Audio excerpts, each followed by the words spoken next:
और अधिक जानकारी के साथ संवाददाता अली मेहंदी हमारे साथ जुड़ चुके हैं, तो सीधा अली के पास चलते हैं।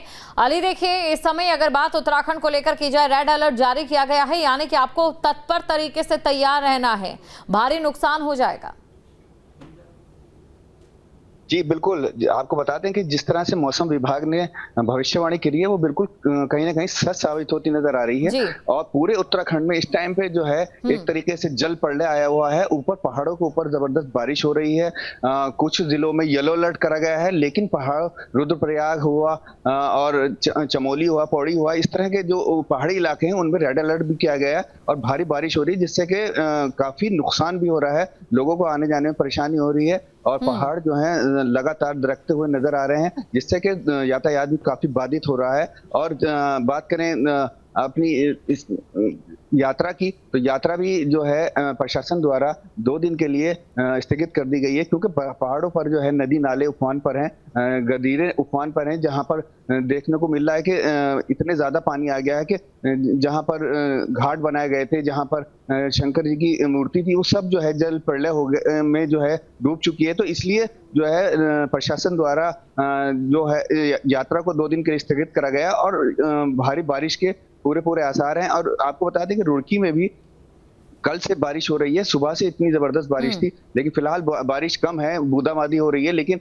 बारिश जो है लगातार है। उसी को लेकर पहाड़ों पे जो बारिश हो रही है, उसी को लेकर रुड़की में जो सोलानी नदी है वो भी अचानक से उफान पर आ गई है और इसके किनारे जितने भी नदी नाले उफान पर हैं। बाकी 2 संवाददाता भी हमारे साथ बने हैं, प्रवीण हमारे साथ जुड़े हुए हैं, धनराज गर्ग भी हमारे साथ बने हुए हैं। प्रवीण के पास चलते हैं और प्रवीण से जानते हैं चारधाम यात्रा को लेकर क्या तस्वीर है। प्रवीण जी बिल्कुल, मानसूनी सीजन शुरू होते ही लगातार पूरे उत्तराखंड में जल प्रलय आई हुई है और कहीं ना कहीं लगातार हो रही बारिश से अब आफत की बारिश शुरू होने लगी है और बड़ी मुश्किलों से जो श्रद्धालु चार धाम के यात्रा पर आ रहे हैं उनको काफी दिक्कतों का सामना करना पड़ रहा है। और कहीं ना कहीं जो आगे की जो प्रशासन की व्यवस्थाएं वो हालांकि दुरुस्त व्यवस्थाएं, प्रशासन की जो श्रद्धालु हैं उनको सुरक्षित स्थानों को रोका जा रहा है, लेकिन कहीं ना कहीं जो मानसूनी सीजन की बारिश है उससे कहीं ना कहीं काफी परेशानियां शुरू हो रही हैं श्रद्धालुओं को भी और आम जनमानस को भी। और यमुना अलग बात अलमना नदी के लिए, तो लगातार अलमना नदी का जलस्तर विद्याग में लगातार बढ़ा हुआ है,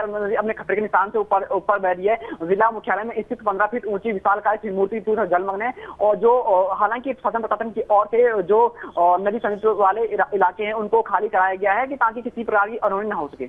बिल्कुल, अब धनराज के पास चलते हैं। धनराज देखिए, उत्तराखंड की अगर बात करें तो पर्यटन उत्तराखंड की रीढ़ माना जाता है आर्थिक तौर पर, लेकिन इस समय पर्यटन क्षेत्र पे कितना असर, क्योंकि लगातार बाढ़ और बारिश की वजह से, बादल फटने की घटनाओं की वजह से लोगों में एक डर का माहौल भी है। जी बिल्कुल, देखिए उत्तराखंड में जो बारिश का कहर है वो लगातार बरसता हुआ नजर आ रहा है और आपने सही कहा है कि उत्तराखंड को जो पर्यटक है वो उत्तराखंड की रीढ़ माना जाता है, क्योंकि उत्तराखंड के अंदर पर्यटक आता है तो तभी कहीं ना कहीं राजस्व उत्तराखंड का आता है, तभी उत्तराखंड के अंदर विकास कार्य हो पाते हैं। लेकिन जिस तरीके से लगातार आप देखते होंगे कि उत्तराखंड के जो पहाड़ी क्षेत्र है वहां पर भूस्खलन हो रहे हैं, लगातार मलबा सड़कों पर आ रहा है, जिससे कहीं यातायात रूट जो है वो भी कहीं ना कहीं बाधित हो रहे हैं। तो इससे कहीं ना कहीं असर जरूर चारधाम यात्रा पे भी पड़ता हुआ नजर आ रहा है और पर्यटक पर भी पड़ता हुआ नजर आता है। तो कहीं ना कहीं इससे नुकसान जरूर उत्तराखंड को होगा, लेकिन जिस तरीके से देखा जाए मुख्यमंत्री पुष्कर धामी का जो ध्येय है वो सिर्फ यही है कि कोई भी अनहोनी ना हो, सुरक्षित रहे, चारधाम यात्रा सुरक्षित चले, जो यात्री हैं वो सुरक्षित रहें। इसको लेकर कहीं ना कहीं लगातार मुख्यमंत्री पुष्कर धामी काम भी करते हुए नजर आते हैं, क्योंकि अभी भी देखिएगा कि जिस तरीके से लगातार उत्तराखंड के अंदर कल देर रात से ही जो बारिश है वो अपना कहर बरसाती हुई नजर आ रही है। क्योंकि बड़कोट की तस्वीरें आपने देखी होगी, जहां पर 8 से 9 मजदूर जो है अभी लापता है, उनको ढूंढने का प्रयास लगातार किया जा रहा है, तमाम रेस्क्यू टीम वहां पर लगी हुई है। इसी तरीके से देखिएगा कि मुख्यमंत्री पुष्कर धामी आज सुबह जो है आपदा प्रबंधन केंद्र पहुंचे हैं और वहां से उन्होंने पूरी जानकारी जुटाई है, तमाम जगहों की, तमाम जिलों के अधिकारियों को निर्देशित किया है कि जहां पर भी इस तरह की दिक्कतें आई हैं वहां पर तुरंत जो मार्ग है उसको खोला जाए ताकि यात्रियों की किसी तरह की कोई दिक्कत ना हो। बिल्कुल, और अली के पास चलते हैं। अली देखिए, एक बार यहाँ पर शिक्षा क्षेत्र में भी नजर डालना चाहेंगे, क्योंकि बहुत से ऐसे स्कूल हैं जहाँ पर अभी छुट्टियां हैं, लेकिन बहुत से ऐसे स्कूल हैं जहाँ पर छुट्टियां बिल्कुल खत्म होने वाली है और ऐसे में मौसम की वजह से कितनी परेशानी आ सकती है, क्योंकि उत्तराखंड की भौगोलिक परिस्थिति की बात करें तो पहाड़ी इलाके हैं, पैदल मार्ग है स्कूल तक पहुंचने के लिए, उसको लेकर क्या स्थिति है? जी बिल्कुल, आपको बता दें कि जिस तरह से गर्मियों की छुट्टी पड़ी थी। अब वो कुछ स्कूल जो हैं 18 जून से 19 जून से खुल चुके हैं, लेकिन कुछ स्कूल जो हैं अब पहली तारीख से खुलने वाले हैं। तो और जहाँ तक सवाल है बारिश का, तो बारिश जो है पूरे उत्तराखंड में अपना जो है प्रकोप दिखा रही है और जबरदस्त बारिश हो रही है। तो उसको देखकर आगे आने वाले दिनों में लगता है कि अगर इसी तरह से बारिश होती रही तो स्कूली जो बच्चे हैं उनको जाने में काफी परेशानी का सामना करना पड़ सकता है, क्योंकि यहाँ पर जो स्कूल है, शहर के स्कूल को छोड़ दें तो गाँव देहात में ऐसे स्कूल हैं जहाँ पर जो बहुत ज्यादा इंटीरियर में है और बच्चों को जो है पैदल भी जाना पड़ता है। कुछ जगहों पर ऐसे हैं कि नदियां भी हैं बीच में, जिसको पार करके बच्चे जो हैं स्कूल जाते हैं। तो ऐसे जो क्षेत्र हैं, ऐसे जो इलाके हैं जहां पर जो है बच्चों को नदियां पार करके जाना पड़ता है या पैदल जाना स्कूल जाना पड़ता है, इंटीरियर में है, तो उन बच्चों के लिए काफी परेशानी आने वाली है आने वाले दिनों में, क्योंकि जिस तरह से मौसम विभाग बार बार चेतावनी दे रहा है और उनकी चेतावनी सही भी हो रही है कि बारिश लगातार हो रही है, पहाड़ी क्षेत्रों में भी हो रही है और मैदानी क्षेत्रों में भी हो रही है। और रेड अलर्ट और येलो अलर्ट जो है दिया गया है मौसम विभाग की तरफ से। तो आगे आने वाले दिनों में लगता है कि अगर इसी तरह से बारिश और होती रही तो बच्चों को स्कूल में जाने में काफी परेशानी का सामना करना पड़ सकता है, क्योंकि नदी नाले जो हैं वो उफान पर रहेंगे और अगर बच्चे स्कूल जाते हैं और पैदल पार करते हैं तो काफी उनकी जान को जोखिम हो सकता है। जी बिल्कुल, उनकी जान को जोखिम हो सकता है। और देखिए प्रवीण, आपसे सिलाई बैंड को लेकर भी जानना चाहेंगे, जहां पर ये जानकारी है कि 8 से 9 मजदूर जो हैं वो अभी मलबे के नीचे हैं। ऐसे में वहां को लेकर क्या कुछ अपडेट है?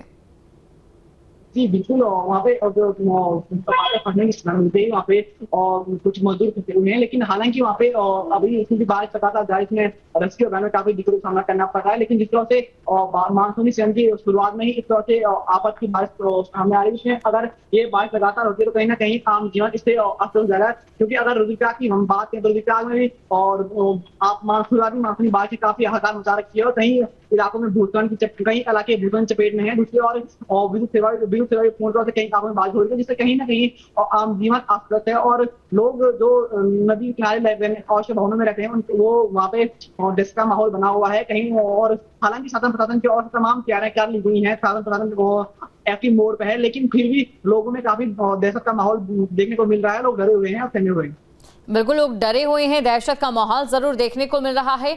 और देखिए, चारधाम यात्रा भी प्रवीण जारी है और चारधाम यात्रा में निर्देश जारी कर दिए गए हैं कि लोग सुरक्षित स्थानों पर रहें। वहां पर प्रशासन की ओर से क्या व्यवस्थाएं की गई है लोगों के रुकने के लिए?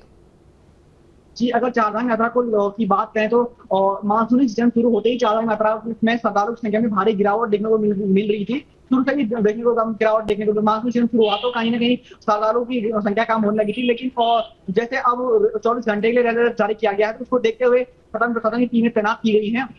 जो यात्री आ रहे हैं उनको सुरक्षित स्थानों पर रोका जा रहा है और जो पैदल मार्ग पर यात्रियों को नहीं छोड़ा जा रहा है। जो यात्रियों को पैदल मार्ग पर जाने के लिए रोक लगाई गई है। यात्रियों को अगर केदारधाम की बात करें तो जो केदारधाम जाने वाले यात्री हैं उनको सोनप्रयाग में ही सुरक्षित स्थानों पर रोका जा रहा है और जो धाम में मौजूद यात्री हैं उनको धाम में ही रोका जा रहा है, ताकि जो क्योंकि 2013 की आपदा के बाद जो केदार पैदल मार्ग है वो लगातार भूस्खलन चपेट में है। इसको देखते हुए और जो जाने वाले हैं उनको सोनप्रयाग रोका जा रहा है और जो धाम में मौजूद है उनको धाम में ही रोका जा रहा है, ताकि किसी प्रकार की घटना न घटे।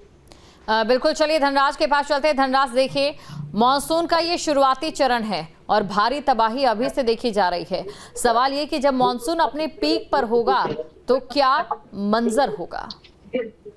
जी बिल्कुल, देखिए अभी मानसून का जो शुरुआती दौर है उसमें आपने देखा कि किस तरीके से अपना मंजर कहीं ना कहीं मानसून दिखाता हुआ नजर आ रहा है, क्योंकि जो आपस की बारिश है वो लगातार उत्तराखंड के अंदर बरस रही है। और आप देख रहे होंगे कि कई जगहों पर रास्ते बंद हुए हैं, कई जगहों पर भूस्खलन हुआ है और कई जगहों पर कुछ जन हानि भी हुई है। तो देखिएगा कि जब मानसून अपने पीक पर होगा तो कहीं ना कहीं दिक्कतें जरूर सामने आएंगी, क्योंकि पर्यटक क्षेत्र है और पर्यटक यहाँ पर आते हैं तो कहीं ना कहीं उससे लगता है कि जो पर्यटक है दिक्कतों का सामना जरूर यहाँ पर उठाना पड़ेगा। लेकिन देखिएगा कि ऐसे समय पर जब भी मौसम विभाग की तरफ से कोई चेतावनी जारी की जाती है, रेड अलर्ट जारी किया जाता है या फिर ऑरेंज अलर्ट जारी किया जाता है, तो समय समय पर मुख्यमंत्री मुख्यधारी के अधिकारियों को निर्देशित करते हैं कि ऐसे मौके पर जो तमाम टीमें हैं, चाहे वो एनडीआरएफ की टीम हो, एसडीआरएफ की टीम हो या फिर आपदा प्रबंधन की टीम हो, तो उनको भी अलर्ट मोड पर रखा जाता है ताकि जो आपदाएं हैं उनको रोका जा सके। क्योंकि देखिएगा कि जो प्राकृतिक आपदाएं हैं उनको रोका नहीं जा सकता, लेकिन उसमें समय जरूर कम किया जा सकता है और जो हानि है उसको कम किया जा सकता है, वो सिर्फ एक ही तरीके से हो सकता है कि जो समय रिस्पॉन्स समय है उसको कम से कम रखा जाए। तो यही निर्देश मुख्यमंत्री पुष्कर धामी की तरफ से लगातार रहते हैं कि जो भी जहाँ पर भी इस तरह की घटनाएं हो वहाँ पर जो टीमें हैं, तकनीकी मशीनें हैं, वो समय से पहुंचे, टाइम कम से कम लगे ताकि समय रहते जो लोग हैं उनको बचाया जा सके। बिल्कुल, आप तीनों का शुक्रिया तमाम जानकारी को, तस्वीरों को दर्शकों को दिखाने के लिए। तो इस समय देखिए, मानसून की अगर बात करें, शुरुआती चरण का ये मानसून कहीं ना कहीं पूरे तरीके से इस समय आफत बरसा रहा है। जहां भक्ति है हर शब्द में, कथाओं में छुपे हैं दिव्य रहस्य और ज्योतिष देता है जीवन को दिशा। धर्म से जुड़ी हर बातों को जानने के लिए हमारे चैनल स्तुति को सब्सक्राइब करें। चैनल पर जाने के लिए इस लिंक पर क्लिक करें।